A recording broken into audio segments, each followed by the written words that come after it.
Haleluya. Haleluya. Sebagaimanapun keadaan kehidupan saudara, kehidupan saya, penghidupan kita saudara, ingatlah satu perkara bahwa karena dia hidup, maka ada hari esok. Ada alasan yang satu-satunya dan alasan pasti. Kita tidak punya dan tidak pernah mencari alasan yang lain. Hanya satu alasan. Karena dia hidup, ada hari esok.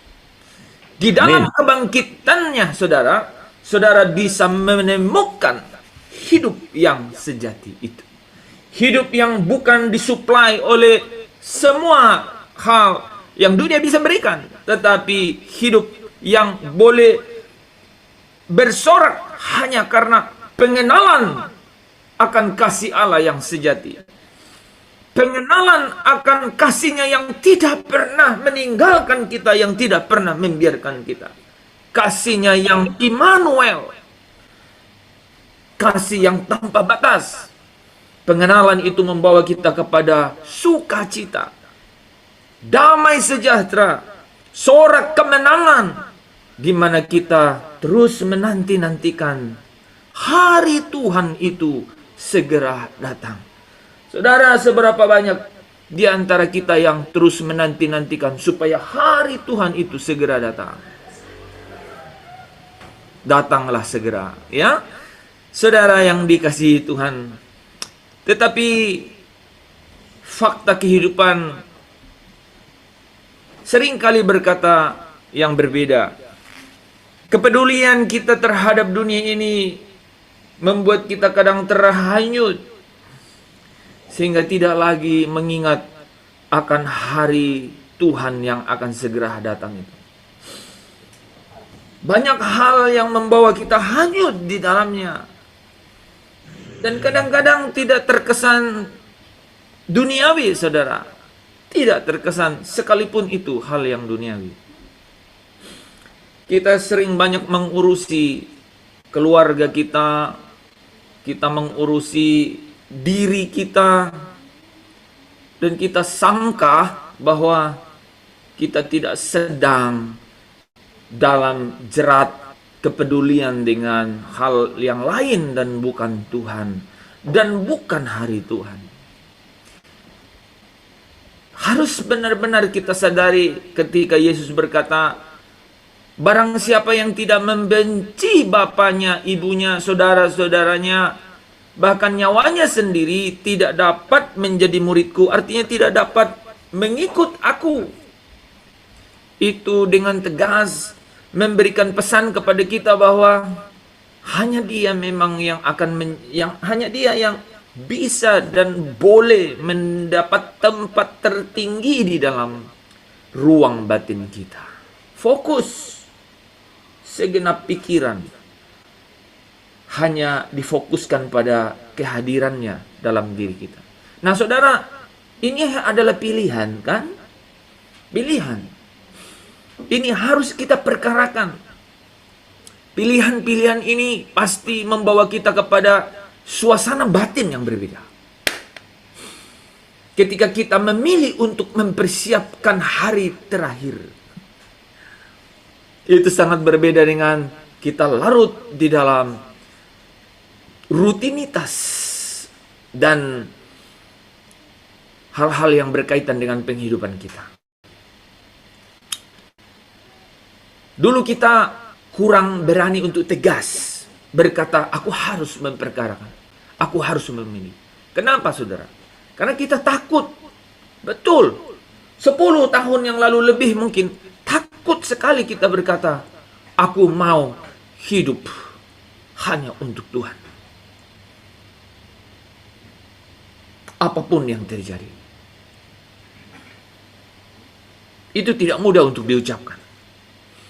Dan bahkan mungkin kita berkata begini, model kehidupan seperti apa? Seperti apa nih hidup yang berkata, hanya Tuhanlah kebahagiaanku. Modelnya seperti apa? Di gereja 24 jam? Pegang Alkitab sambil makan? Apa? Kita kita pikir modelnya seperti apa ya?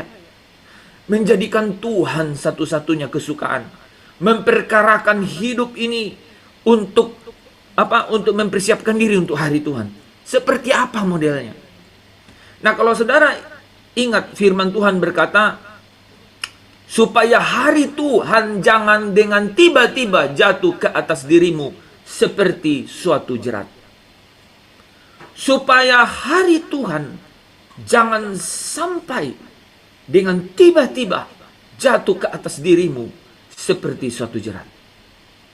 Ada banyak realitas yang kita lihat, bahwa hari Tuhan itu datang kepada seseorang seperti jerat.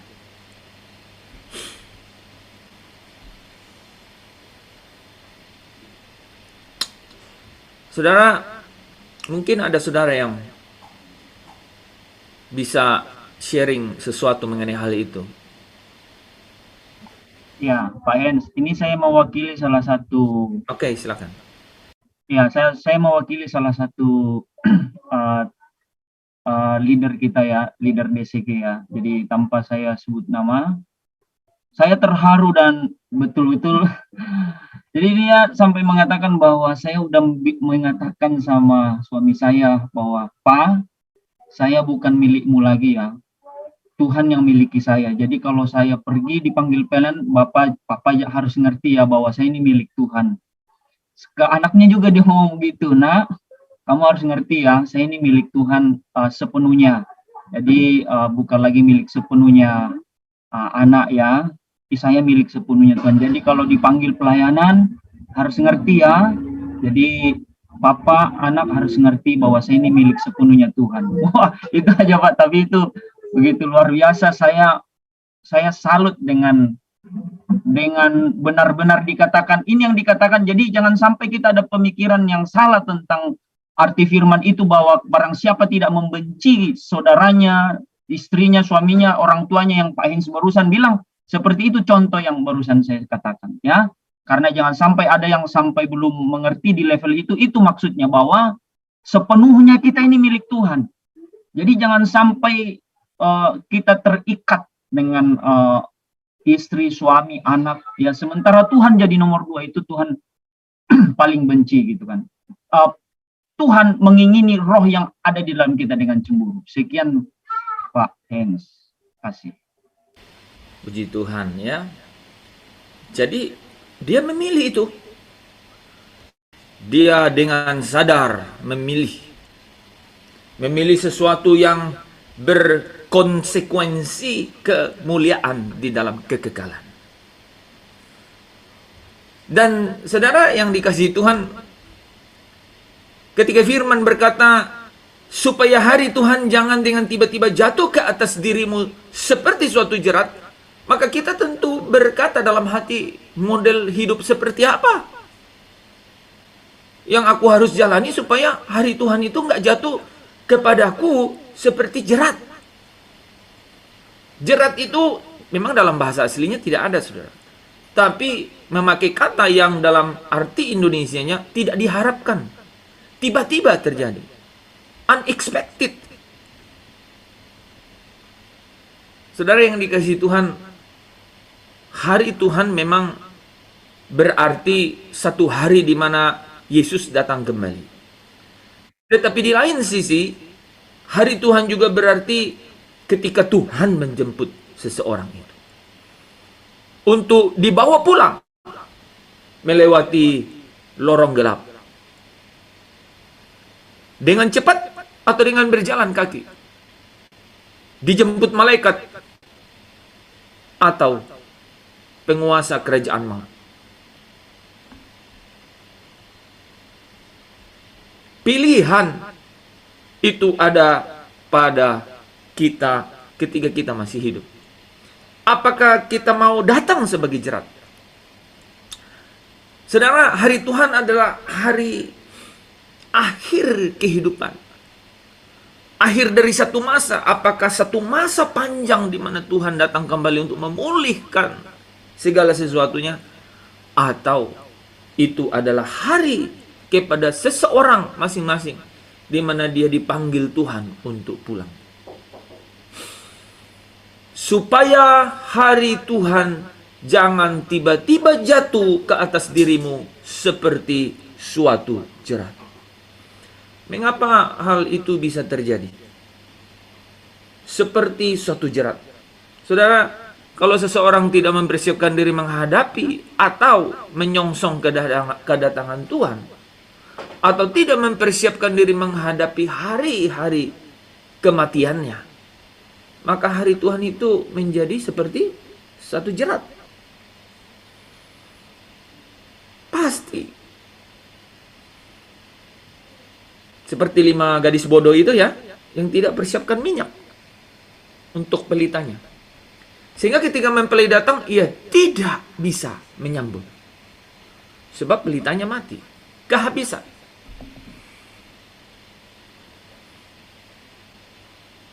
Dia harus pergi cari minyak, tapi kesempatan itu tidak ada lagi. Ya, makanya Pak Daniel suka lagu itu. Hidup ini adalah kesempatan. Ya, kesempatan malam hari ini kita bisa artikan sesuatu. Kesempatan supaya hari Tuhan itu jangan dengan tiba-tiba datang seperti jerat. Dan seperti gadis bodoh itu, saudara, tidak lagi mendapat kesempatan untuk datang ke perjamuan. Kita tidak lagi memiliki kesempatan untuk diundang ke perjamuan. Seperti saya katakan tadi bahwa memang kata jerat itu tidak ada, ya. Dalam bahasa aslinya aipinios. Artinya unexpected, suddenly, unaware. Jadi dia berkata hari Tuhan itu tidak diharapkan, tidak disangka-sangka. Tiba-tiba datangnya. Dan itu pasti berbicara mengenai apa? Satu keadaan di mana seseorang tidak sedang berjaga-jaga. Lalu bagaimana supaya saudara hari Tuhan itu jangan sampai datang seperti jerat dalam hidup kita? Baik itu kedatangan Tuhan pada saat akhir zaman, atau kedatangan Tuhan kepada masing-masing kita untuk memanggil kita pulang. Ya, mungkin namanya kiamat individu, begitu ya. Bagaimana supaya tidak terjadi? Bagaimana supaya tidak menjadi jerat yang kemudian tiba-tiba, tidak diharapkan, tidak diketahui, tiba-tiba datangnya. Bagaimana caranya? Nah, sebenarnya itu adalah pilihan dalam hidup. Ya, dalam program-program GPS kita sudah sering membahaskan. Cara satu-satunya saudara adalah kita terus-menerus. Apa yang saudara lakukan kalau saudara ingin tidak kaget atau tidak dikagetkan oleh kedatangan seseorang? Berjaga-jaga. Kalau berjaga-jaga, Bu Esther sambil pegang pedang tuh di depan pintu. Atau pegang ada kue yang udah dibuat khusus untuk dia kan? Itu berjaga-jaga. Apa yang saudara lakukan? Menjaga komunikasi ya, tetap membangun hubungan sampai kita tahu bahwa sampai ini membangun komunikasi gitu. Bertobat tiap hari, Pak. Ya, jadi kata kuncinya itu yang paling disebutkan. Ya kan? Supaya jangan kaget, jaga komunikasi. Ya kan? Sampai kita bilang, udah di mana nih? Sherlock. Live share. Ya kan? Live share. Supaya kita tahu, dia menurut GPS 5 menit lagi dia sampai. Sementara itu yang namanya kukus, ya, kaki sapi baru naik ke kompor. Nah, gimana ini? Ya kan? Kita bilang lah kan, bisa nggak tolong aku mampir dulu ke toko ini, ya kan? Yang agak lama dikit kan, beli baju yang ukuran M. Nah, kan? Putar-putar kan dia di situ. Pas dia udah lihat ini yang M, maaf XL. Sampai kita lihat kan, kukusan kaki sapi itu udah matang, baru kita bilang, udahlah nggak jadi, jalan lagi, jalan aja lah ke sini. Jadi hubungan itu penting banget untuk supaya kita tidak kaget, saudara. Ya, penting sekali. Bahkan saya lupa ayatnya ya di Alkitab, tapi ya Bu Esther juga pernah saya sharing dengan ini, bahwa orang yang dikasihi Tuhan itu dia dipanggil pada saat dia ada di pembaringannya. Jadi ada komunikasi sehingga apa? Sehingga dia tidak tiba-tiba datang dan seperti jerat datang pada dirinya. Itu pertama, ya. Nah, kita tidak mudah tentu saja berbicara begitu kan, karena ini adalah bicara mengenai Tuhan yang tak kelihatan. Ya kan? Dan saudara tahu nomor telepon dia? Pak Daniel yang tahu. Coba Pak Daniel tahu nomor telepon?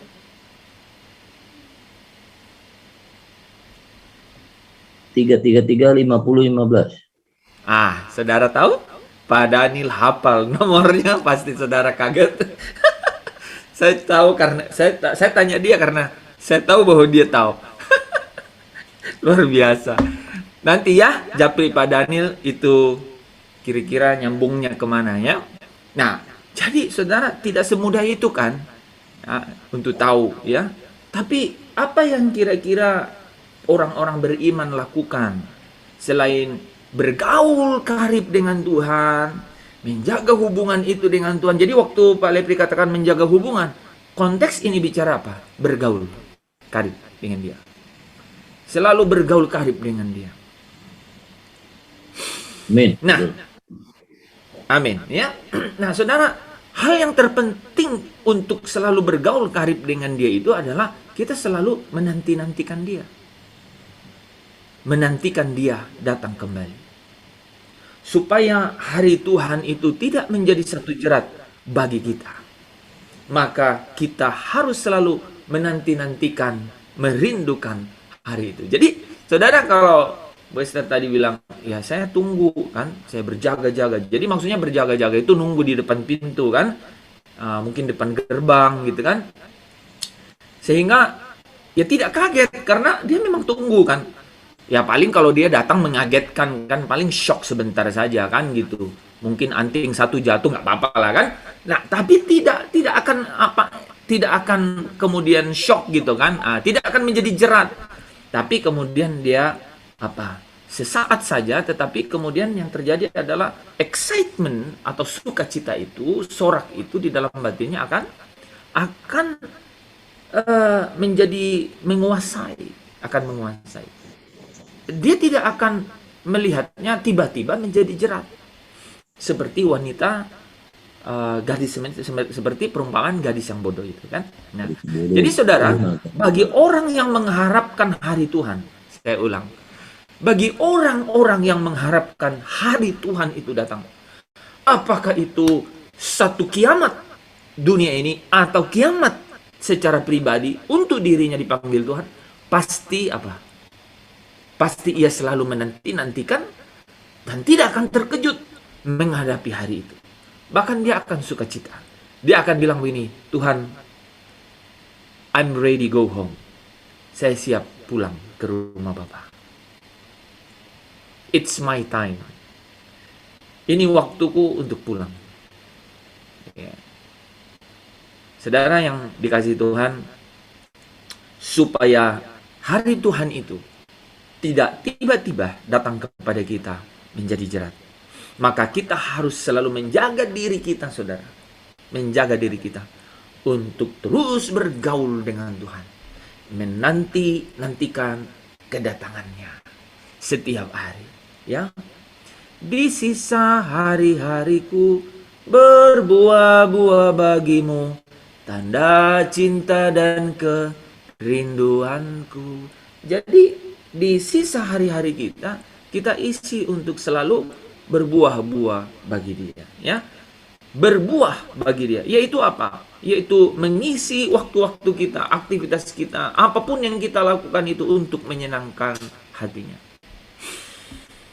Dan Dan saudara harus memberi warning kepada diri saudara bahwa jangan, kita harus menjaga diri kita untuk jauh dari pesta pora.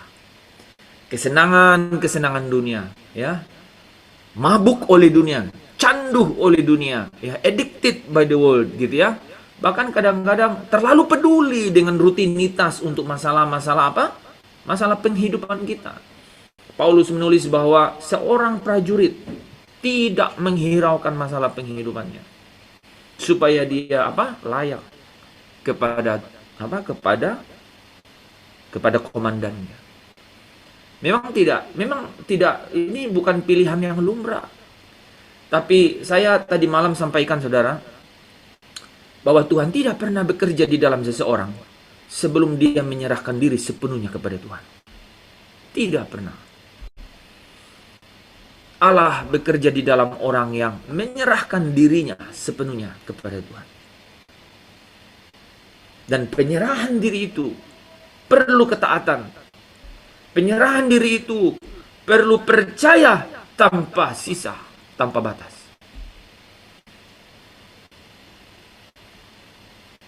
Kalau kita menganggap itu sulit, maka kita harus perjuangkan setiap hari.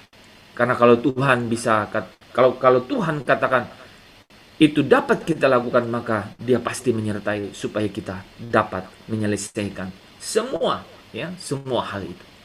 Nah, saudara, kita harus melakukannya sejak dini, menyerahkan diri kepada Tuhan, hidup bergaul dengan Tuhan, menanti-nantikan Dia datang kembali sampai benar-benar kita bertemu dengan hari kematian kita. Mana ada orang yang senang mati? Ada saudara yang senang mati? Nggak ada. Saya juga nggak senang. Itu satu acara yang merugikan keluarga. Banyak ratap tangis, banyak biaya. Duka cita mendalam. Hampir tidak ada orang yang senang dengan kematian. Tapi kita justru harus menyambut kematian. Walaupun tidak mau buru-buru mati. Karena kita nggak tahu seberapa siap kita untuk pulang. Saya sering berkata di rumah duka bahwa ketika orang menyelesaikan hidup di bumi ini dengan tubuh yang fana, dia masuk ke dalam lorong gelap. Ada dua konsekuensi yang paling menyeramkan. Satu, dijemput oleh siapa, dan yang kedua, secepat apa dia melewatinya.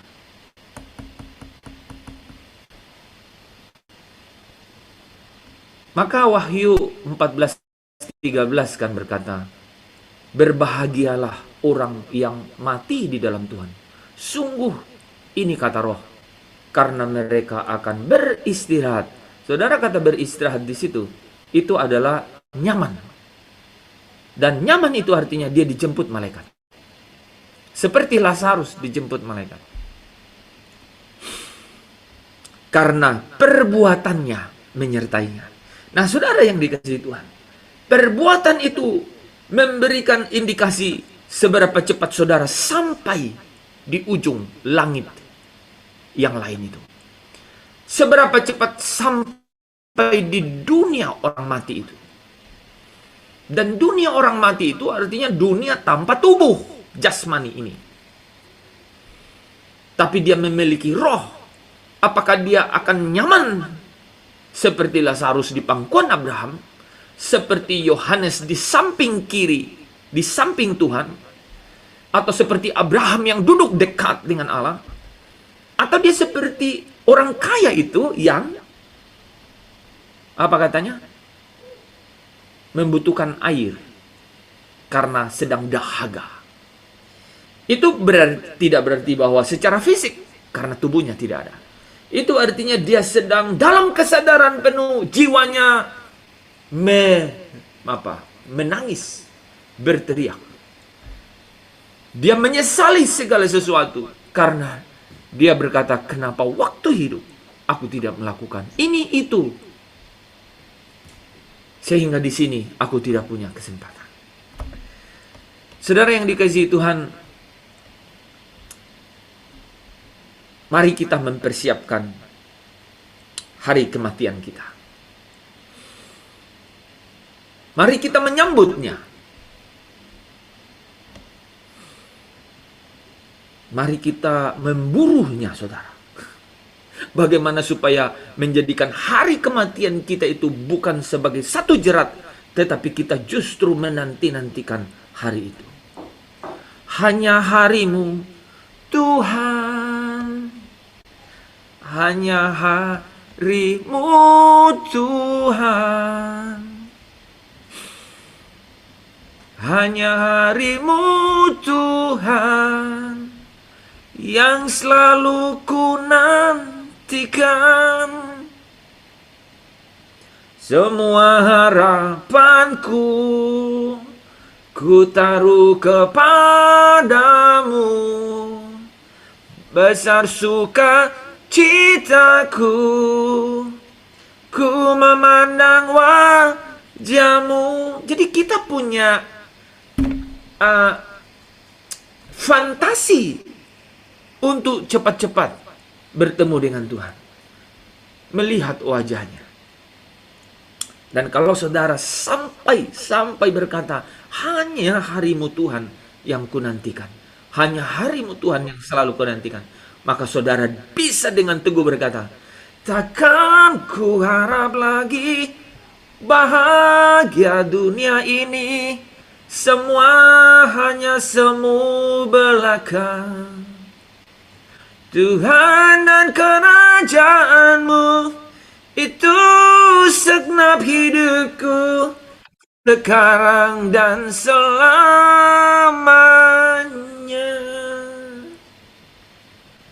Saudara, dunia ini bukan rumah kita. Ibrani 13 berkata, engkau tidak punya tempat tinggal di sini. Kita tidak punya tempat tinggal di sini. Kita harus serius memperkarakan. Kita harus kerja keras. Ya, kita harus belajar, studi, kuliah. Harus maksimalkan diri untuk kerajaan Allah. Karena kita tidak dibeli, lunas dibayar. Sehingga tubuh kita ini hanya untuk kemuliaan Tuhan. Dan bukan untuk menjadi hamba manusia. Saudara, kalau demikian, maka hari Tuhan itu, saudara, tidak akan datang menjadi jerat di dalam hidup kita. Karena kita sedang dalam persiapan. Bukan hanya itu, saudara bahkan menanti-nantikan. Bukan hanya itu, bahkan saudara mengingininya dengan sangat. Bahkan saudara memburunya. Sekalipun itu waktu Tuhan yang paling tepat. Saudara yang dikasihi Tuhan, biarlah ini menjadi mentalitas hidup kita. Karena kalau saudara masuk di dalam dinamika kehidupan seperti ini, percayalah, tidak ada yang menakutkan saudara untuk hidup di sini. Tidak ada yang saudara akan jadikan kecemasan. Karena saudara berkata, this is not my home. I will go back to my home. Saya mau pulang ke rumah saya. Pastikan, ya, pastikan saudara punya rumah di sana. Yohanes 14 ayat 1, saya tutup. Pesan-pesan Tuhan pada kita malam hari ini. Dia berkata, jangan gelisah hatimu. Percayalah kepada Allah. Percaya kepada Bapa yang punya rumah, yang punya kerajaan. Percaya juga kepadaku, kata Yesus, karena aku yang membuat segala perjalanan ini pasti sampai di sana. Di rumah Bapakku banyak tempat tinggal. Kalau tidak demikian, aku telah mengatakannya kepadamu. Dan aku pergi ke situ untuk menyediakan tempat bagimu. Kalau aku sudah menyediakan, I will coming back. Saya akan datang kembali untuk membawa kamu, supaya di mana aku berada, kamu pun berada. Terpujilah Kristus. Biarlah firman Tuhan ini menjadi kekuatan. Karena saudara pasti bisa melewatinya dengan pengharapan di dalam Kristus, satu-satunya, semata-mata, tidak ada yang lain. Haleluya. Amin. Amin. Bapak kami, Amin. Bapak kami meneguhkan iman kami di dalam Kristus Yesus Tuhan. Pengharapan yang tidak akan pernah berakhir, Dan pengharapan itu satu-satunya cukup dan selesai membawa kami untuk hanya mempertaruhkan hidup kami, melabuhkannya ke rumah Bapa. This is not our home. Ini bukan rumah kami. Ini bukan tempat kami. Untuk itu kalau kami hidup untuk berbuah bagi Allah. Di dalam nama Yesus kami mengucap syukur dan berdoa. Haleluya. Amin.